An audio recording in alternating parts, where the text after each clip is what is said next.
Bienvenidos de vuelta al canal. ¿Cómo andan hoy? Yo recién vacunado.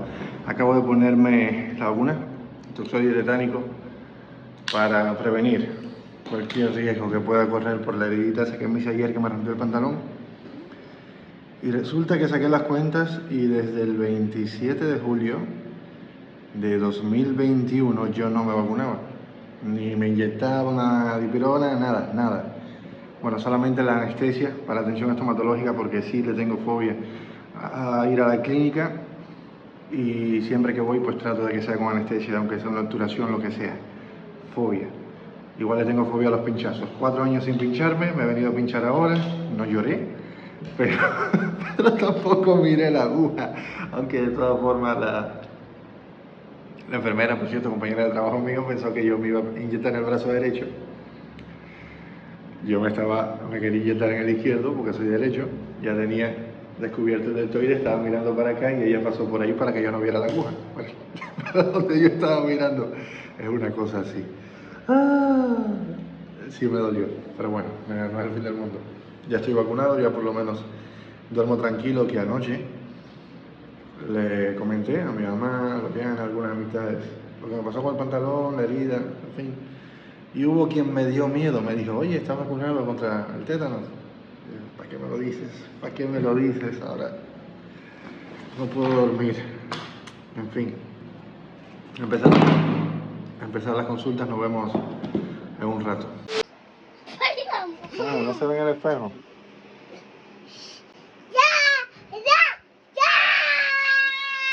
Se le ve un moñito en el espejo. El tema es que quiere verse en el espejo la bebé. ¿Eh? Por acá, mi papá en la cocina, que está virado al revés. No se fijen mucho en el reguero, fíjense en los panes tostaditos, una forma de conservarlos durante más tiempo y aprovechar el pan que te va quedando de un día para otro y que ya se pone malo para consumir.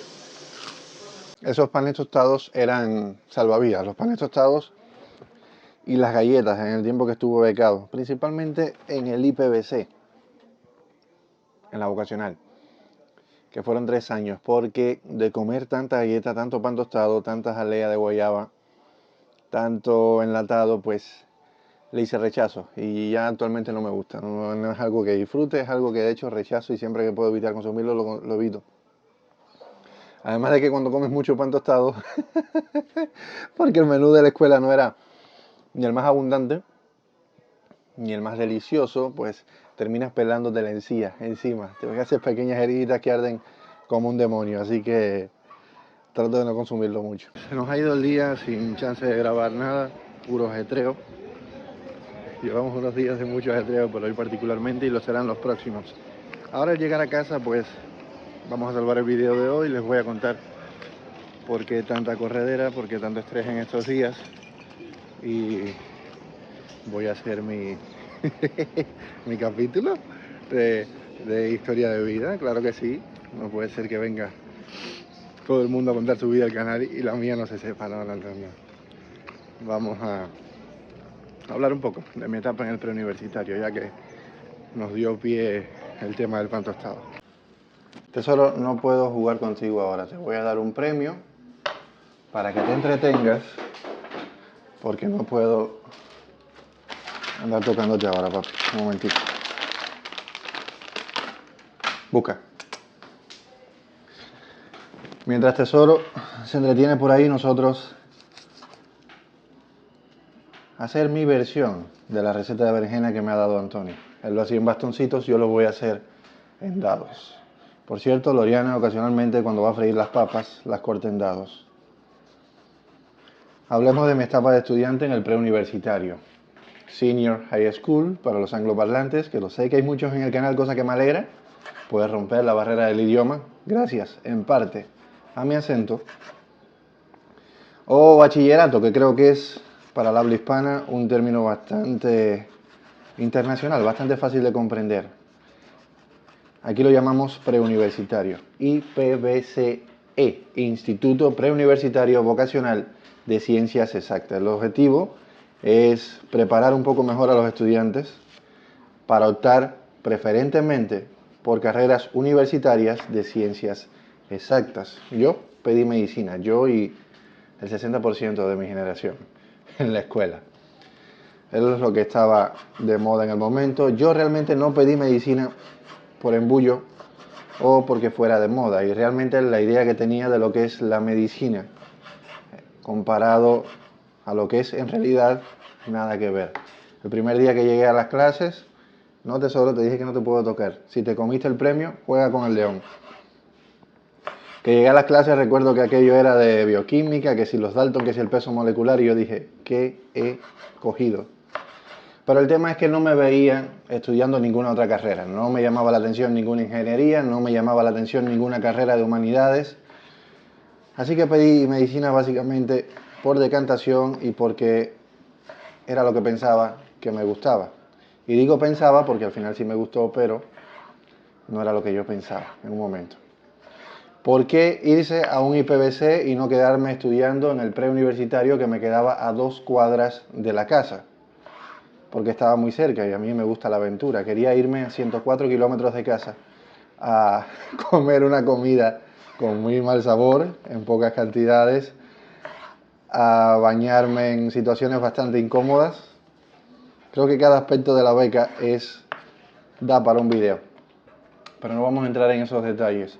Lo hice porque era precisamente por una mejor preparación. A la hora de enfrentarte al examen de ingreso a la universidad, no es lo mismo. Mientras a 2 cuadras de mi casa daban las clases de física, simplemente por lo que decía el libro y los ejercicios que hacían, todo teórico, yo tenía los recursos para utilizar láseres, para calcular cuántos milímetros se desvía el láser al pasarlo por una ranura, cómo salen las rayitas. No me acuerdo ahora los términos, papi, no puedo jugar ahora. No me acuerdo los términos exactos. Hace 11 años ya salí del pre.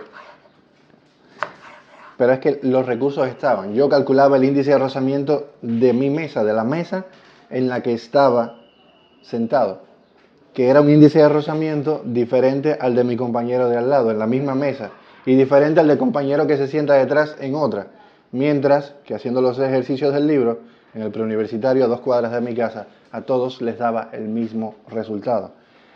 En el tema de química, anécdota curiosa, ácido sulfúrico y azúcar, los mezclas, hay una reacción exotérmica y se forma carbono. Lo aprendí de mala manera, me costó 5 puntos en el examen final de química de 11º grado, porque violando las medidas de seguridad, lo tenía en el recipiente, el azúcar, añadimos el ácido sulfúrico, comenzó la reacción exotérmica, aquello comenzó a desbordarse. Yo eché un poquito más de la cantidad que recomendada aquí y lo cogí con la mano para controlar aquello, pero se calentó como un demonio el recipiente, que era de vidrio. Lo solté y le cayó en el pie a la profe, una señora cercana a los 63 años ya, que andaba precisamente ese día con zapatos abiertos, con unas sandalias. Le cayó en el primer dedo y segundo del pie derecho, es decir, el dedo gordo y el que le sigue, provocándole quemaduras de primer grado.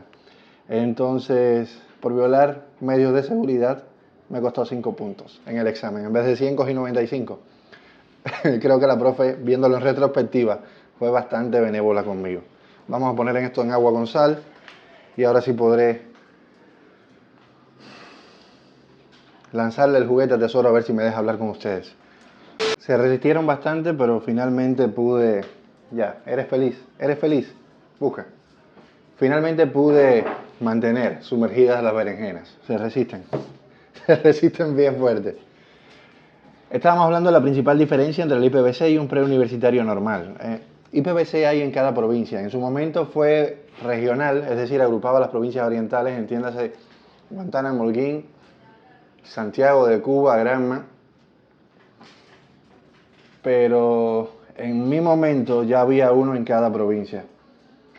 Al margen de la mayor y mejor disponibilidad de recursos para el estudio, había un mejor claustro de profesores. ¿Por qué? Mientras, a 2 cuadras de mi casa, y cuando digo a 2 cuadras de mi casa me refiero a cualquier otro preuniversitario del país que no fuera un IPVC, habían solamente 14 por aquel entonces. El mío, por cierto, se llamaba José Martí. Mientras en el preuniversitario a 2 cuadras de mi casa un profesor de matemáticas podría verse dando clases también de física, química, quizás biología, ciencias naturales es el nombre que recibía en la secundaria. En el IPBC había un profesor para cada asignatura, formado y con años de experiencia, generalmente 20 o 30, porque eran bastante mayorcitos los que me tocaron a mí, 20 o 30 años de experiencia en física, química, biología, en sus asignaturas. Un requisito particular que tiene el IPBC, que no tienen otros preuniversitarios, es que para estar ahí tienes que lograr cierto rendimiento. No puedes promediar menos de 85 puntos sobre 100, en escala de 100. No puedes promediar menos de 85 puntos de índice general, ni en las asignaturas de permanencia. Entiéndase matemática, física, química y biología. Ocasionalmente estuve al borde del descenso de la categoría en 11º grado, porque en una prueba de matemática olvidé responder la pregunta 4. No es que la dejé en blanco intencionalmente, no la vi. Terminé, siempre soy de los primeros en terminar en todo. No es que sea mi meta, sino que hago las cosas, reviso, terminé ya, no me quedo ahí dudando 2 horas. Esa pregunta valía 30 puntos, entonces no se calificó, ya iba yo en base a 70. Si coges menos de 70 puntos en cualquier prueba final, automáticamente pierdes la permanencia. Porque por entonces había el siguiente sistema de calificación. Evaluaciones sistemáticas que se te hacían en cada clase por valor de 10 puntos. Trabajos de control parcial, exámenes cada 3 meses o 4, cuando terminara cierto número de clases. Para evaluarte, eso se llevaba a escala de 40 puntos. Y la prueba final, que se llevaba a escala de 50. Porque se dividía entre 2. Si tienes 100, terminas con 50. ¿Ok? Entonces, si tienes 70, lo divides a la mitad, son 35. Tendrías que llevar un récord perfecto para promediar exactamente 85 puntos. Ahí mis padres me regañaron fuerte. Ahora entiendo y ahora entenderán ustedes también el esfuerzo que implicaba, no solo para mí, sino para la familia. El video se va a hacer muy largo si lo explico todo, así que vamos a hablar de la familia, porque de mí hay demasiado que contar. Estar becado a 104 kilómetros tenía 2 opciones. Una, pasar hambre, como muchos, ¿no? Porque aunque la comida estaba, te daban desayuno, merienda, almuerzo, merienda, comida y merienda, no era una cantidad que te llenara y la calidad no era buena. A veces simplemente no me comía aquello, masa cárnica, proteína vegetal, salami, morcilla, yo no como nada de eso, entonces simplemente no comía. Mis padres me llevaban comida, no todos los días, me llevaba paquetes de galletas, de jaleas, refrescos, pero eso no era gratis, costaba. Cuando en aquel momento mi padre cobraba y tenía un salario decoroso, siendo máster en finanzas, para el estándar del momento, cobraba 400 pesos cubanos, viajar de Holguín a mi casa costaba 20 pesos, es decir, un 5% de su salario, ida y vuelta. Eso lo gastaba semanalmente, sería el 10% de su salario, ¿no? Si viajaba en camión, que es un método que habría sido interesante incluir en el video del transporte. Eran camiones hechos a mano, simplemente tolas de metal, haces las paredes del camión, asientos que son raíles de línea, una cosita así, unos 20 centímetros de ancho, un raíl así, ahí te sientas, no tú y las 80 personas que van aglutinadas dentro de esa caja de metal. Incomodísimo. La opción más cómoda, viajar en carros, en máquinas. Allá los llamamos máquinas, aquí lo llamamos boteros, aquí en La Habana, que son básicamente almendrones, un almendrón o un jeep. Eso costaba 100 pesos cubanos, ya un 25% del salario de mis padres. Así que el tema de la viajadera era complejo. Había que quedarse en casa, entrabas un lunes, había que quedarse en la escuela, entrabas un lunes, estabas toda esa semana, y la semana siguiente salías el viernes a las 9 de la mañana, sí, las guaguas que te transportaban llegaban temprano. Si no, pues 9, 10, 11, 12 cuando llegara tu transporte, para volver nuevamente el lunes a la 1 de la tarde. Ocasionalmente podrían darte francos, que sería poder salir de la escuela el sábado después de las 3 de la tarde y regresar el domingo, al día siguiente, antes de las 6 de la tarde. A diferencia de Yuri, ya yo de una generación diferente, 9 años después, no estaba esa lista de méritos y deméritos que él les comentaba. Lo que sí te podían quitar los francos por alguna indisciplina. Indisciplina en el aula, bajo rendimiento académico, por fugarte de un turno de clase, por no asistir a un turno de clase, por estar metido donde no debes, en el albergue del sexo opuesto, o por cualquier motivo de indisciplina. Y en mi caso, alguna vez me lo quitaron porque en el uniforme no se permitía utilizar ninguna prenda más allá que un reloj. Y yo llevaba un collarcito de piedra volcánica, lo llamamos aquí, obsidiana creo, puede ser. Y el profesor de preparación militar, que era bastante recio, me vio. Ya yo iba con mi maletín, iba a montarme en la guagua, me vio el collar y me dijo: Luis Ángel, se queda. Número 6, me decía. Él se refería a nosotros por el número de orden de la lista. Cuando estás en un aula, te organizan por orden alfabético por tu primer apellido. A mí, generalmente, me tocaba un número entre el 4 y el 8. En ese caso, era el 6. Me dice, número 6, sin franco, dale para atrás. No hubo manera de explicarle el collar, al final intenté quitármelo, se me rompió, fue una tragedia aquello. Y me quedé sin franco. A esa hora avisarle a tus padres que por indisciplina tuya no vas a ir a casa, que cambien su planificación, que se preparen para levantarse al otro día a las 3 de la madrugada para coger un carro a las 4 de la mañana, que les va a costar el 5% del salario que carguen con los paquetes, un viaje de 2 horas, te vean y luego al regresar gasten otro 5% de su salario mensual en esa semana por indisciplina tuya. Era algo difícil llamar por teléfono y decir, hola, me quitaron el franco por estupidez mía. Sí, había algo de presión ahí respecto al portarse bien. Por cierto, en aquel momento habían teléfonos públicos. No había celular. Era un lujo excesivamente caro tener celular en Cuba. Lo tenía gente con mucho dinero solamente por aquel entonces. Estoy hablando de los años 2010 al 2012 aproximadamente. Yo vine a tener uno sobre el 2013 cuando mi hermana lo trajo de Venezuela. Y no todo el mundo tenía. Y por ese momento, aún teniendo celular, era bastante cara la telefonía móvil. Ahora está bastante cara, pero era casi inaccesible en aquel momento. Muy, muy difícil de acceder. Creo que me he disociado un poco y no he dicho ni la mitad de las cosas que quería ni en el orden que quería. Así que será más fácil de cara al futuro si ustedes me hacen preguntas y yo los respondo desde mi experiencia. Por ejemplo, preguntan cómo es la educación secundaria, preuniversitaria, universitaria en Cuba y yo les cuento mi experiencia en esas enseñanzas, que por supuesto puede ser bastante diferente a la de alguna otra persona. Lo que sí les voy a explicar es el horario del IPBC. Todo comienza a las 5:30 de la mañana, cuando el profesor, si es el de preparación militar, se pone a tocar como si aquello fuera una alarma de guerra. Había un balón de oxígeno, imagínense un botellón de oxígeno, vacío por supuesto, en el área de la plaza. Eso quedaba en el centro. Alrededor, por la arquitectura del centro de estudios, circundaba la plaza los albergues donde dormías. Dormías en un albergue de 63, 62, puede que 59 era el que menos tenía, estudiantes.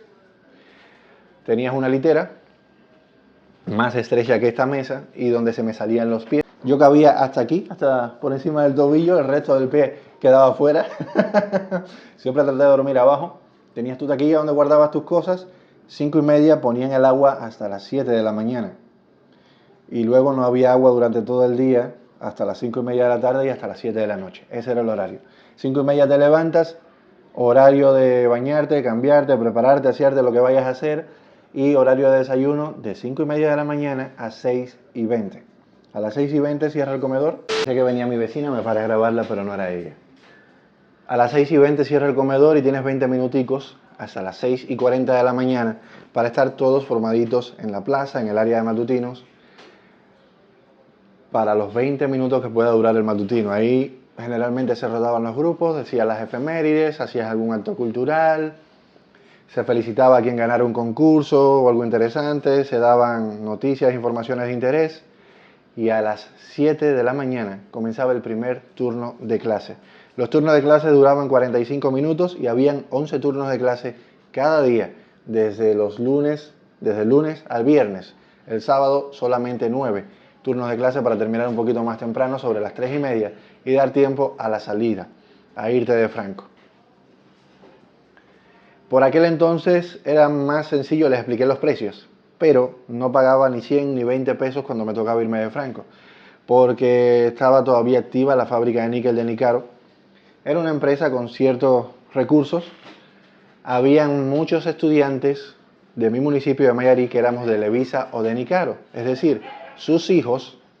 La fábrica de níquel de Nicaro era lo que daba trabajo y vida como tal al municipio de Mayarí. Muchos de nosotros éramos hijos o familiares de trabajadores en la fábrica de Nicaro. Entonces, la fábrica les alquilaba la guagua y en vez de pagar 20 pesos o 100, solamente pagábamos 5 por ir a la casa y 5 al regreso. Era una muy buena opción. Hasta que la cerraron y bueno, pues tenemos una expresión muy vulgar para decir cuando algo se daña. El caso es que ahí se echó a perder el tema del Franco. Ah, se me olvidaba. El último turno de clase terminaba a las 5:30 de la tarde. Era el horario de bañarte, ir a comer y demás, pero a las 8 de la noche tenías que estar sentado en el aula para ver el noticiero.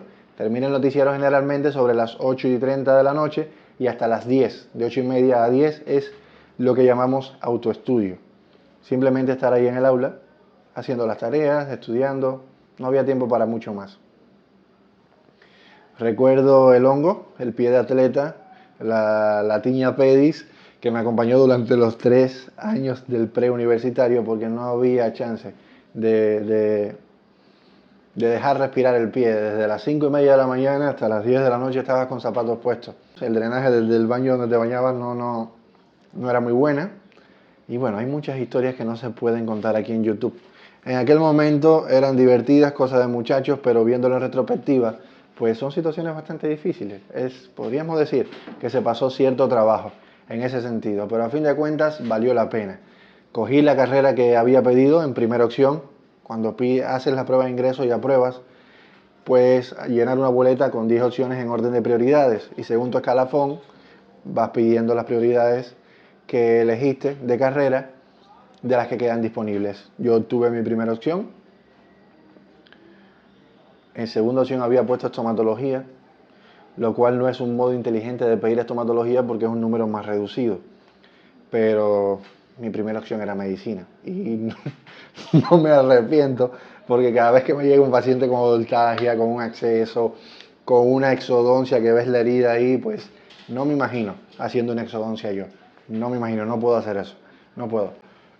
Así que no me equivoqué de carrera. Y al momento de llegar ya a la universidad, el cambio del que se quejaban muchos de mis compañeros en el aula que no habían estado en un IPVC, yo no lo sufrí. Eso de que, oh, tengo 3 seminarios hoy, ¿cómo hay que estudiar? No lo sufrí, porque habían días en que yo tenía en un solo día 7 preguntas escritas, que son las preguntas de comprobación normales, o tenía 3 trabajos de control. Las pruebas finales sí trataban de no ponértelas en un solo día, pero los trabajos de control sí podían coincidir. Y sí podría suceder que tú tuvieras examen parcial, es decir, te van a evaluar el conocimiento de los últimos 3 meses de química, biología y física el mismo día, o de español, historia y matemáticas, cosas así. Por lo cual el cambio de la exigencia de estudio en la universidad no me afectó, no fue un choque. Es lo que recuerdo, lo que valoro como más positivo de estudiar en un IPVC. A la fecha, no sé cómo será, pero en mi tiempo, sin duda, valió la pena. Por cierto, dos preguntas rapiditas que me han llamado la atención aquí en los comentarios. Una, que por qué no ahorro un poquito más y ya me compro un carro. Un carro vale 4 veces lo que una moto y da 8 veces más gastos que una moto. Para tener un carro en Cuba tienes que tener un fondito de dinero simplemente para mantenimiento o tenerlo boteando, tenerlo trabajando, y eso para mí es una utopía a la fecha. Y me preguntaban también si Iris vive con nosotros. Bueno, está viviendo con nosotros ahora, pero normalmente no. Iris, la mamá de Yuri, está con nosotros estos tiempos porque tiene cáncer de mama. Se diagnosticó en un estadio inicial. Se va a tratar, vino para acá, para La Habana, para estar con nosotros, para tener mejor apoyo familiar, para tener mejor atención médica, porque es más sencillo aquí. Allá no vivíamos nosotros en la cabecera provincial. Mientras aquí en La Habana tú cruzas una calle y vas de un instituto a otro, puedes ir a pie. Allá hay que recorrer cientos de kilómetros para ir a atenderte. hay más recursos para atenderla aquí, hay más apoyo familiar aquí y de hecho mañana va a estar ingresando en el hospital. Si no hay contratiempos, pasado mañana va a someterse a cirugía y veremos cómo evoluciona entonces. Por eso he estado aquí estos días, por eso las ojeras que pueden haber notado en muchos de nosotros, al margen de mí que siempre las tengo, pero en mi hermana, en el estrés que puedan haber notado, la irregularidad con los videos y el menor tiempo de duración, porque hay que estar en todo. Si por ejemplo tiene una consulta, Yuri la lleva en la moto, pero mi hermana va a ayudarla también, pero ¿quién lleva a los niños a la escuela? ¿Quién recoge a los niños? ¿Quién se queda de niñero? Entonces, esa reorganización familiar, esa dinámica familiar la vamos moviendo aquí y sin duda alguna, tanto el diagnóstico como la cirugía, que es una cirugía mayor que quien tenga conocimiento de esto entenderá lo que representa a nivel familiar y personal, pues es la carga de estrés. Así que respondida a la pregunta y respondida a las futuras preguntas de por qué podrían fallar los videos, podrían hacerse más monótonos, porque simplemente no tengo tiempo para hacer algo de diferente o de mayor calidad. Por aquí los restos de la preparación para el pan tostado que les mostraba ahorita y bueno, por aquí Iris, ¿qué tal? ¿Cómo está la cosa? Bien. ¿Cómo está para mañana? Mañana un poco preocupada, pero ya lista, preparada para la operación. ¿Se va a portar bien? Sí, cómo no. Voy a cooperar, tengo que cooperar. Eso es lo importante. Por cierto, ya no puedo seguir ignorando los reclamos de Vera Tesoro y Diamante. ¿Qué les parece? Si a quienes reclaman tanto Vera Tesoro y Diamante, al final en alguna sección del video simplemente pongo como ayer para los amantes de tesoro, para los amantes de diamante, para los amantes de las bestias, y pongo imágenes random que haya grabado durante el día, sin sentido alguno, sin que lleve ninguna narrativa, sin guión, para que vean a las mascotas del canal. Déjenme saber con un comentario qué piensan de eso.